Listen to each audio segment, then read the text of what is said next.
Hello everyone, welcome to Pambathaka Manxiza TV. I'm here to update you ngokuzokwenzeka ku-Smoke and Mirrors next week kusukela ngoMsombuluko mhlaka 10 February 2025 kuya ngoLwesihlanu mhlaka 14 February 2025. NgoMsombuluko mhlaka 10 February 2025 uJackson noMartha conspire against Caesar while he is on life support. Xoliswa's ghost visits Thandiswa during a purification ceremony and Nomeva realizes she's warning them against Noncuka.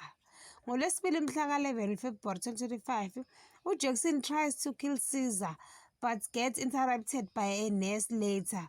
UNcuka visits Caesar and performs a ritual to save his life, while Nomeva remembers where she first saw UNcuka.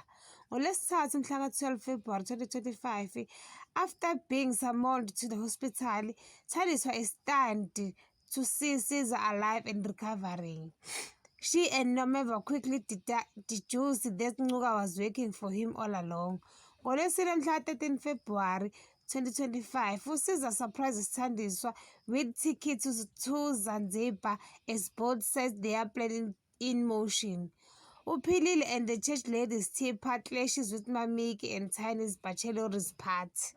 NgoLwesihlanu mhlaka 14 February 2025, uThandiswa and Caesar share a tent meal before departing for their honeymoon, each with deadly intention. Meanwhile, Tiny and Lillian oversees the wedding preparation. Ngayibamba lana ungakhohlwa ukucindezela notification bell nokusubscribe noma ushiye umbono wakho. Bye.